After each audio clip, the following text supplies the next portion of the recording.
नमस्कार मित्रांनो, मी ॲडव्होकेट शंकरराव वानखेडे। आपण काल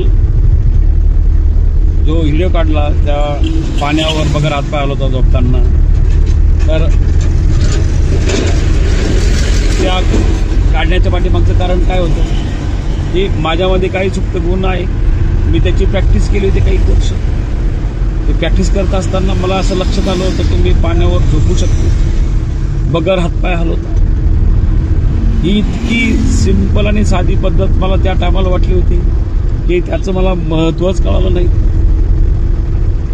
मग मी बऱ्याच वर्ष त्याला प्रॅक्टिस केली आणि तसंच थांबवून टाकलं। पण मला काय माहिती की त्यापासून मला काहीतरी वेगळं करायला भेटणार आहे। काल जसं माझ्या मित्रांनी मला त्या फार्म हाऊसमध्ये घेऊन गेले, त्या फार्म हाऊसमध्ये ज्या पद्धतीनं मी तो व्हिडिओ काढण्याचा प्रयत्न केला, त्या ठिकाणी एक वेगळ्या प्रकारचं मला अस्तित्व वाटलं। सगळ्यात पहिली गोष्ट म्हणजे पाण्यावर मला चांगल्या प्रकारचं पोहता येतं, चांगल्या प्रकारचं झोपता येतं। मी घंटोघंटे पाण्यावर झोपू शकतो, घंटोघंटे मी पाण्याच्या परिसरात राहू शकतो। मला अतिशय प्रेम आहे पाण्याबद्दल, कारण की मागील बऱ्याच वर्षापासून मी त्याची प्रॅक्टिस करत गेलो। भाऊ, मी जवळ 25 वर्षापासून व्हिडिओ टाकतो, यूट्यूबला टाकतो, फेसबुकला टाकतो, इंस्टाग्रामला टाकतो, परंतु कोणतंही मला असं सांगितलं नाही किंवा मी कोणाचे व्हिडिओसुद्धा लवकर ऐकले नाही की तुम्हाला तुमचे ते व्हिडिओ काढून तुम्हाला चांगलं टाकता येऊ शकता म्हणून। मी माझं स्वतः असंच काढायचो आणि टाकून द्यायचो, त्याच्याकडे कधी बघायचो की नाही कशा पद्धतीने टाकलं जायचे, कशा पद्धतीनं त्याला काय करायचं काहीच समजे नाही, सेटिंग माहीत नव्हती। फक्त व्हिडिओ बनवायचे टाकून द्यायचे, व्हिडिओ बनवायचे टाकून द्यायचे, या व्यतिरिक्त काही कळेच नाही।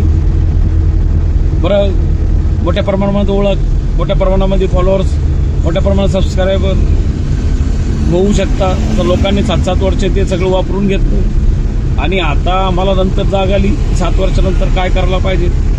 आता आमच्यामध्ये चांगल्या प्रकारची कला कौशल्य दिसू लागलेले आहे आम्हाला, पण यातून खरंच ते साध्य होऊ शकतं का? तर असं बघितलं तर ते नक्की साध्य होऊ शकतं। तुम्ही ते करू शकता, तुमच्यामध्ये ती करण्याची क्षमता आहे, तुमच्या कामाला, तुमच्या अस्तित्वाला किंमत आहे। फक्त तुम्ही तो करायचा प्रयत्न करा। जर तुम्ही ते केलं तर येईल, नसतं घ्यायचं काही प्रश्नच येत नाही। आता हे छत्रपती संभाजीनगर शहर आहे, ही ते विविध प्रकारची मित्र कंपनी आहे। बऱ्याच वर्षापासून वकिली व्यवसाय करत असताना बऱ्याच विषयामध्ये चांगल्या प्रकारचा अभ्यास झालेला आहे, बरेच स्टेज चांगल्या प्रकारे गाजवलेले आहे। घंटोघंटे मी भाषण देत राहू शकतो, कोणताही सब्जेक्ट आम्हाला तसा नवीन नाही। सामाजिक असो, राजकीय असो, कुठे एखादा प्रश्न असो, एखादा विषय असो, कायद्याचा कोणताही विषय असो किंवा कुठल्याही प्रकारच्या सब्जेक्टवर तुम्ही घंटोघंटे बोलायला लावा, आम्ही सहज बोलू शकतो। त्याच पद्धतीनं मला काल ज्या पद्धतीनं मी झोपलो पाण्यावर, मला त्याचं काहीच अस्तित्व वाटलं नाही, परंतु बऱ्याच मित्र कंपनीचे फोन आले, बरेच कॉमेंट झाले। काहीनं त्याला चांगल्या वेगवेगळ्या प्रकारचं अँगल दिलं। कोणी म्हटलं की त्याला ते दैवी शक्ती आहे, कोणी म्हटलं त्याला की ते तुमचं ऑलराऊंडर आहे, कोणी म्हणतं तर तुम्ही जादूगार आहे, तर कोणी म्हणतं की आम्हाला बी शिकवा, कोणी म्हणतं आम्ही करायचा प्रयत्न केला पण आम्हाला जमलं नाही। भाऊ, 10-10, 15-15, 20-20, 30-30 वर्ष जेव्हा प्रॅक्टिस करतो, घराच्या बाहेर राहतो, घराच्या बाहेर राहून ज्या पद्धतीनं काम केलं जातं, अरे काय परिस्थिती असती आणि कशा पद्धतीचं ते हँडल करावं लागतं। अरे येतं आमचं आम्हालाच माहिती। ज्या पद्धतीनं आम्ही या सोशल मीडियावर आलो, आम्हाला कुठल्याही प्रकारचं याच्यात मार्गदर्शन नाही।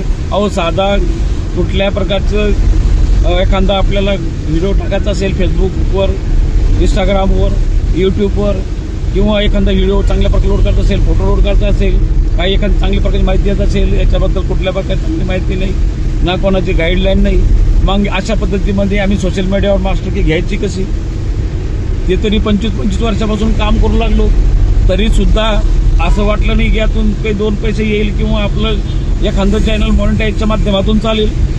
असं काही झालेलं नाही, असं लक्षात सुद्धा आलेलं नाही। आणि आता बघा, बोलता बोलता मला झाले आता 2-3 महिने, 2-3 महिन्यापासून मी बऱ्याच चॅनलवर चांगलं प्रकारचं ऐकायला भेटू लागलो।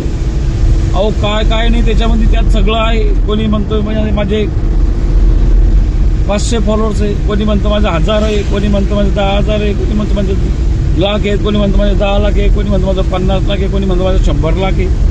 अहो इतके फॉलोअर्स तुम्ही केलेच कसं काय, असा प्रश्न उभा राहतो. पण भाऊ हे काही सोपं नाहीये. हा खूप मोठी मेहनत त्याच्या पाठीमागं आहे. काही वर्षापासून हे सर्व लोक काम करताय आणि त्या कामामुळं त्यांना आज हे एवढे फॉलोअर्स, एवढे सबस्क्रायबर, एवढ्या सगळ्या गोष्टी सहज आल्या. पण त्या सहज म्हणता येणार नाही. त्यांनी रात्रंदिवस स्वतः व्हिडिओ काढले, फेस पुढा केला आणि मोठ्या प्रमाणामध्ये आपल्या स्वतःला साध्य करण्यासाठी रात्रंदिवस एक करू काम करत आहेत. आणि त्यामुळं आज त्यांच्या या कलागुलांना वाव भेटला. त्यांच्यामध्ये चांगल्या प्रकारची कला कौशल्य आली. आता आम्हाला सुद्धा चांगल्या प्रकारे याच्याबद्दल माहिती झाली, म्हणून आम्ही बी त्यावर व्हिडिओ करून टाकण्याचा प्रयत्न करू लागलो. आता काही व्याख्यानं झाले आमचे, कोणी कधी व्हिडिओ काढले नाही, कधी मध्ये फोटो निघले, काही शहरामध्ये फिरलो, थोडेफार फोटो आले, टाकले गेले, तिथे तिथे संपलं. पण सेटिंग काय होती हे कळत नव्हती. आणि मग अशा पद्धतीमध्ये कशा प्रकारे काम करावं हे जर कळालंच नाही, का आपले व्हिडिओ व्हायरल होतील, का आपल्या लोक सबस्क्राईब करतील, का आपल्या लोक फॉलो करतील, तर असं होऊच शकत नाही. मग म्हणून मला आपल्या सर्वांना सांगायचं आहे, भाऊ महाराष्ट्रीयन असाल तर नक्कीच तुम्ही तुमचं काम करत असताना कुठल्याही प्रकारचं भीती मनात न ठेवता, माझा व्हिडिओ कसा आला, माझी बातमी कशी आली, माझं फोटो कसा आला याकडे लक्ष न देता फक्त चांगल्या प्रकारचं तुम्ही यूट्यूब, फेसबुक, इंस्टाग्रामवर काम करा, चांगले व्हिडिओ काढा. आता कालचा व्हिडिओ जो ज्या पद्धतीने पाण्यावर पोहण्याचा होता, पाण्यावर झोपण्याचा होता, अरे पाण्यावर झोपता मला कळालं नाही मी कसं त्या पद्धतीनं एवढं सगळं करू शकलो. आज ही खूप चांगल्या प्रकारची माझी प्रॅक्टिस झालेली आहे आणि या चांगल्या प्रॅक्टिसनं आता या टायमाला सुद्धा मी चांगले व्हिडिओ काढू लागलेलो आहे. तर मित्रांनो, असंच आपण भेटत राहू आणि तुम्ही फक्त बघत राहा कसं मी येणाऱ्या काळामध्ये तुम्हाला वेगवेगळ्या प्रकारचे एंटरटेन करतो. जय हिंद, जय महाराष्ट्र.